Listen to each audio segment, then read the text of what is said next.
Hello दोस्तों, राधे राधे। आज मैं आप सभी को माँ संतोषी माँ की व्रत कथा सुनाऊंगी, जिसको पढ़े बिना कोई भी व्रत पूरा नहीं होता। अगर आप भी शुक्रवार का व्रत करते हैं तो शुक्रवार की व्रत कथा अवश्य सुननी चाहिए। ऐसा करने से माता की पूजा अर्चना संपूर्ण होती है। आइए हम सब जानते हैं शुक्रवार की व्रत कथा। एक गांव में एक बुढ़िया रहती थी, जिसके 7 बेटे थे। 6 कमाने वाले थे और एक बेटा निकम्मा था। बुढ़िया माँ 6 बेटों का जूठा 7वें बेटे पुत्र को खिलाती थी। 7वां पुत्र एक दिन अपनी पत्नी से बोला, देखो मेरी माता का मुझ पर कितना प्रेम है। वह बोली, क्यों नहीं, सबका जूठा बचा बुचा तुमको खिलाती है। वह बोला, जब तक आंखों से ना देख लूं मैं मान ही नहीं सकता। पत्नी ने हंसकर कहा, देख लोगे तब तो मानोगे। ऐसा कहकर कुछ दिन बाद एक बड़ा त्योहार आया। घर में 7 प्रकार के भोजन, चूरमा के लड्डू बने थे। वह पत्नी की बात को जांचने के लिए सिर दर्द का बहाना बनाकर पतला कपड़ा सिर पर ओढ़कर रसोई में जाकर सो गया और कपड़े में से सब देखता रहा। 6 भाई भोजन करने आए। उसने देखा माँ ने उसके लिए सुंदर सुंदर आसन बिछाए, 7 प्रकार की रसोई परोसी, आग्रह करके उन्हें भोजन कराती रही। वह देखता रहा। 6 भाई भोजन कर उठ गए। तब माँ ने उनकी थाली में से लड्डुओं के टुकड़ों को उठाया और एक लड्डू बनाया। जूठन साफ कर माँ ने उसे पुकारा, उठ बेटा उठ, तेरे भाइयों ने भोजन कर लिया, तू भी उठकर भोजन कर ले। उसने कहा, माँ मुझे भोजन नहीं करना, मैं परदेश जा रहा हूँ। माँ ने कहा, कल जाना हो तो आज ही जा। वह बोला, हाँ हाँ मैं जा रहा हूँ। वह कहकर घर से निकल गया। चलते समय उसे पत्नी की याद आई। वह गौशाला में अंडे थाप रही थी। वह जाकर वहाँ बोला, मेरे पास कुछ नहीं है, यह अंगूठी है, सो ले लो और अपनी कोई निशानी मुझे दे दो। वह बोली, मेरे पास क्या है, ये गोबर भरा हाथ। यह कहकर पत्नी ने उसकी पीठ पर गोबर का हाथ की थाप मार दी। वह चल दिया। चलते चलते दूर देश में पहुंचा। वहां जाकर एक साहूकार की दुकान थी। वहां जाकर बोला, सेठ जी मुझे नौकरी पर रख लो। साहूकार को नौकरी की सख्त ज़रूरत थी। साहूकार ने कहा, दाम देकर तनख्वाह मिलेगी। उसने कहा, सेठ जी जैसा आप ठीक समझे। उसे साहूकार के यहाँ नौकरी मिल गई। वह वहाँ दिन रात काम करने लगा। कुछ दिन में दुकान का लेन देन करने लगा, हिसाब किताब करने लगा, सारा माल बेचने लगा। साहूकार 7-8 नौकर थे। वह सब चक्कर खाने लगे, लेकिन उसने अपनी लगन, परिश्रम, ईमानदारी से सभी को पीछे छोड़ दिया। उसे अपने किए का फल मिला। सेठ ने भी उसका काम देखा और 3 महीने में ही उसे मुनाफे का साझेदार बना दिया। परिश्रम करते करते 12 वर्ष में ही वह अपने नगर का नामी गामी सेठ बन गया। सेठ का सारा कारोबार उस पर ही चलता था। छोड़कर सेठ बाहर भी चले जाते थे। इधर इसकी पत्नी पर क्या बीती वह सुने। सास ससुर उसे दुख देने लगे। गृहस्थी का काम करवाकर उसे लकड़ी लेने जंगल बेचते। इस बीच घर की रोटियों के आटे से भी जो भी भूसी निकलती, उसी रोटी बनाकर रख दी जाती थी। फूटे नारियल नरेली में पानी दिया जाता था। इस तरह दिन बीतते रहे। एक दिन वह जंगल में लकड़ी लेने नहीं जा रही थी। तब उसे रास्ते में बहुत सारी स्त्रियां संतोषी माँ का व्रत करती दिखाई दी। वह यहाँ खड़ी होकर पूछने लगी, बहनों ये तुम किस देवता का व्रत करती हो? इसके करने से क्या फल मिलता है? इस व्रत के करने की क्या विधि है? यदि तुम मुझे भी इस व्रत का विधि बता दोगी तो मुझे समझा दोगी तो मैं तुम्हारा बड़ा एहसान मानूंगी।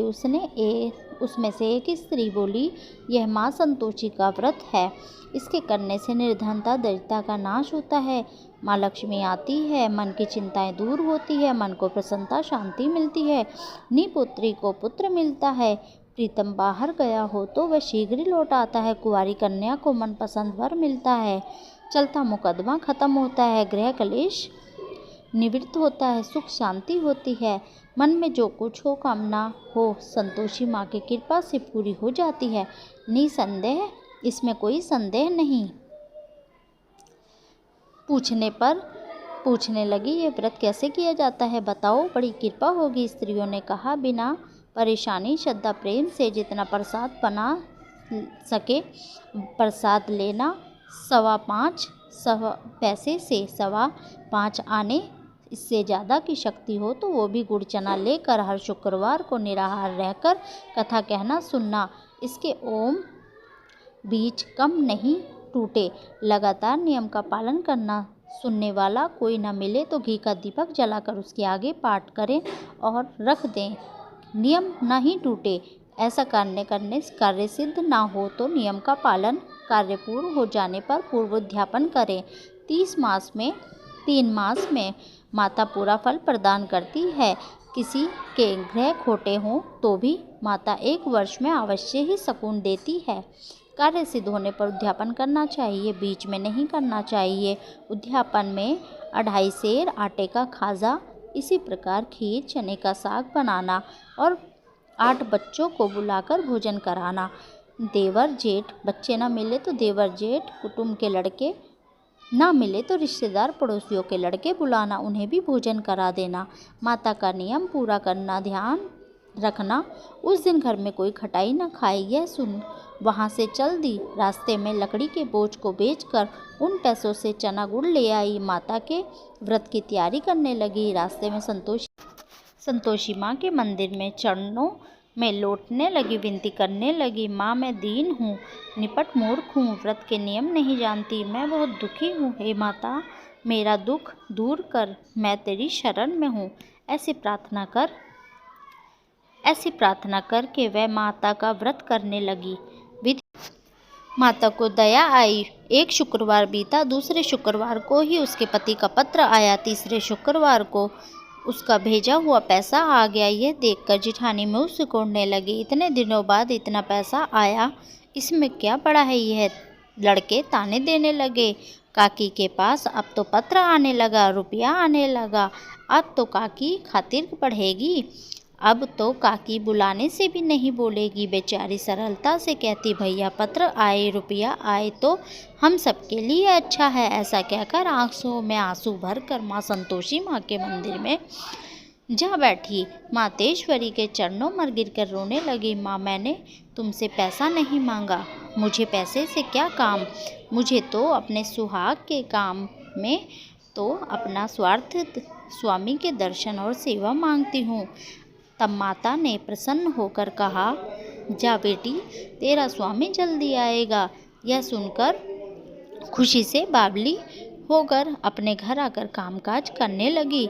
संतोषी माँ विचार करने लगी, इस भोली पुत्री से मैंने कह तो दिया कि तेरा पति शीघ्र आएगा, पर आएगा कहाँ से, वह तो इसे स्वप्न में भी याद नहीं करता। उसे इसकी याद दिलानी तो मुझे ही जाना पड़ेगा। संतोषी माँ ने उस बुढ़िया के बेटे को स्वप्न में समझाया, तेरी घरवाली कष्ट उठा रही है। वह बोला, हाँ माता ये तो मुझे मालूम है, परंतु क्या करूं, कहाँ से जाऊं, परदेश की बात है, लेन देन का सारा हिसाब किताब, कोई जाने का रास्ता नज़र नहीं आता, आप कोई रास्ता दिखाए, मैं कैसे जाऊं वहाँ। माँ कहने लगी, सवेरे नहा धोकर उठकर माता का नाम ले, घी का दीपक जलाकर दंडवत कर दुकान पर जा बैठते, देखते देखते सारा लेन देन चुक जाएगा, जमा माल बिक जाएगा, सांझ होते होते धन का ढेर लग जाएगा। वह अगले दिन सुबह जल्दी उठा। उसने अपने मित्र बंधुओं से परिचित में स्वप्न में माता द्वारा कही गई बात सबको सुनाई। वह सब उसकी बात सुनकर खिल्ली उड़ाने लग गए। वह कहने लगे कि कहीं कभी सपने की बात सच्ची होती है। एक बूढ़ा व्यक्ति बहुत समझदार था। वह बोला, देखो भाई, मेरी बात मानो। इस तरह सांझ या झूठ कहने के बदले देवता ने जैसे कहा वैसे करना, तेरा क्या जाता है। बूढ़े की बात मानकर नहा धोकर संतोषी माँ को प्रणाम किया। फिर भी घी का दीपक जलाकर दुकान पर बैठा। शाम तक धन का ढेर लग गया। वह हैरान हुआ। मन में संतोषी माँ का नाम लेकर प्रसन्न हो घर जाने के रास्ते गहना कपड़े सामान खरीदने लगा। सब काम निपट कर अपने घर को रवाना हुआ। उधर उसकी पत्नी जंगल से लकड़ी लेने गई। लौटते वक्त थक जाने के कारण संतोषी माँ के मंदिर में विश्राम करने लगी। यह तो उसका रोज रुकने का स्थान था। धूल उड़ती देख उसने माता से पूछा, हे माता, यह धूल कैसी उड़ रही है। माँ ने कहा, हे पुत्री, तेरा पति आ रहा है। अब तू ऐसे कर, लकड़ियों के 3 बोझ बना। एक नदी के किनारे रख, दूसरा मंदिर पर, तीसरा अपने सिर पर रख। तेरे पति को लकड़ी का गट्ठा देखकर मोह पैदा होगा। वह वहाँ रुकेगा, नाश्ता पानी बनाकर माँ से मिलने जाएगा। तू लकड़ी का बोझ उठाकर जाना और बीच चौक में डालना और डालकर 3 आवाज़ जोर से लगाना। लो सासू लकड़ी का गट्ठा लो, भूसी रोटी दो, नारियल के खोपड़े में पानी दो, आज कौन मेहमान आया है। संतोषी माँ की बात सुनकर वह बहुत अच्छा माँ कहकर प्रसन्न मन में लकड़ियों के बोझ बनाकर लाई। एक नदी के तट पर, दूसरा माता के मंदिर में, तीसरा इतने में ही मुसाफिर आ पहुँचा। सूखड़ी लकड़ी देखकर उसको इच्छा हुई अब यहीं विश्राम कर लें। भोजन बनाकर चल गए। इसका विश्राम कर अपने गांव को चल दिया। उसी समय बहू सिर पर लकड़ी का गट्ठा लेकर आई। उसने आंगन में जोर से डाला, आवाज़ दी, लो सासू लकड़ी का लट्ठा लो, भूसी रोटी दो, नारियल के खोपड़े में पानी दो, आज कौन मेहमान आया है। ये सुनकर सास ने अपने दिए हुए कष्टों को भुलाने के लिए कहा, बहू तू ऐसा क्यों कहती है, तेरा मालिक ही तो आया है।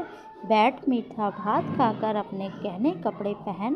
पत्नी की आवाज़ सुनकर उसका स्वामी बाहर आया और उसके हाथ में पहनी अंगूठी देखकर व्याकुल हो गया। उसने माँ से पूछा, माँ ये कौन है।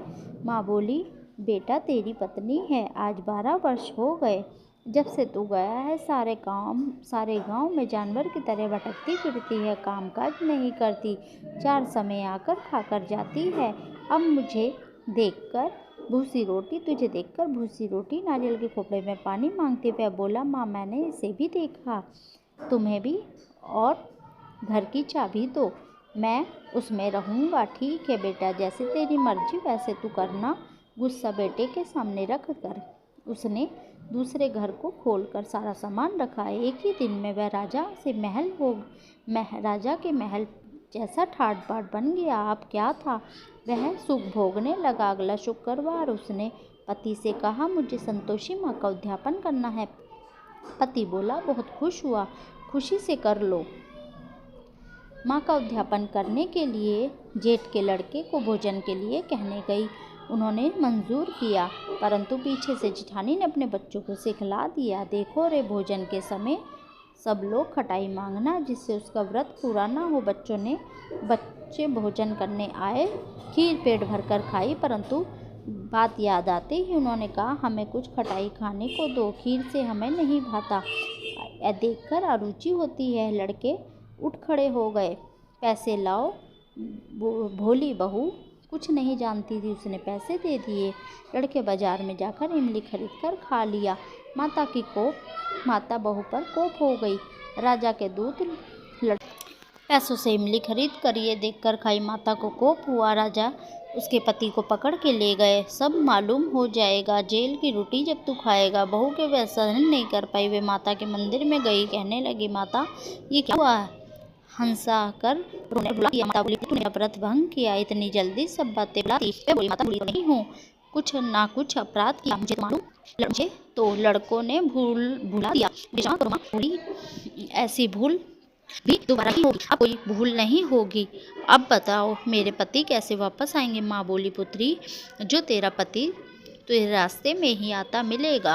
वह मंदिर से निकलकर बाहर आई तो रास्ते में पति आता मिला। उसने पूछा, कहाँ गए थे? वह बोले, इतना धन जो कमाया उसको राजा ने मांगा था, वह भरने गया था। इस तरह की कथा बताया बातों को, और फिर वह अपने उद्यापन की तैयारी उसने फिर से शुरू कर दी। मुझे माता का उद्यापन करना है, पति ने कहा। ठीक है, करो। फिर उसने जेठ के लड़कों को भोजन के लिए कहने गई। जिठानी ने फिर बच्चों को सिखा दिया खटाई मांगना। दूसरी बार बच्चों को लड़कों ने कहने पर बैठे, लेकिन भोजन करने से पहले ही खटाई मांगने लगे। हमें खीर पूड़ी नहीं भाती और हमें खटाई दे दो। वह बोली, खटाई नहीं मिलेगी, खाना है तो खाओ। उठकर चले जाने पर उन्हें ब्राह्मणों के लड़कों को बुलाकर भोजन कराया। दक्षिणा में एक एक फल दिया। इससे संतोषी माँ प्रसन्न हुई। कृपा से संतोषी माँ के 9 महीने से सुंदर सा पुत्र पैदा हुआ। पुत्र को लेकर वह माता संतोषी के मंदिर में जाने लगी। सोचा, मैं रोज़ यहाँ आती हूँ, क्यों ना आज मैं ही इसके घर चलती हूँ। माँ ने सोचा, इसका सारा आसरा देखती हूँ। ऐसा विचार कर माँ ने भयानक रूप बनाकर चना गुड़ से सना मुख के ऊपर समान होठ पर मक्खियाँ भिनभिनाती हुई दहलीज पर पैर रखते ही बोली, कोई उसकी सास चिल्लाई और बोली, कोई चुड़ैल आई है, देखो इसे भगाओ, नहीं तो सबको खा जाएगी। बहू रोशनदान से देख रही थी, प्रसन्न हो उठी, आज मेरी माँ मेरे घर आई है। यह कहकर दूध पीते बच्चे को उतार दिया और इससे सास को क्रोध भी आया। अरे, ऐसे देखकर कैसे उतावली हो रही है, जो बच्चे को पटक कर चल दी। इतने माँ के प्रताप से जहाँ देखो वहाँ लड़के नजर आने लगे। वह बोली, माँ मैं जिनका व्रत करती हूँ ये माँ वही संतोषी माँ है। यह कहकर झट से उखड़कर घर के सारे किवाड़ खोल दिए। माता के चरण पकड़ लिए, विनती कर कहने लगी, हम मूर्ख हैं, हम अज्ञानी हैं, व्रत की विधि हम नहीं जानते। तुम्हारा व्रत भंग करके हमने अपराध किया है। इस प्रकार बार बार कहने पर माता संतोषी प्रसन्न हुई। इसके बाद उसकी सास के कहने लगी, हे संतोषी माँ, आपने बहू को जैसा फल दिया सबको वैसा देना। जो कथा सुने पढ़े उसकी सभी मनोकामना पूरी करना। इस प्रकार माँ संतोषी का व्रत करें, कथा सुने।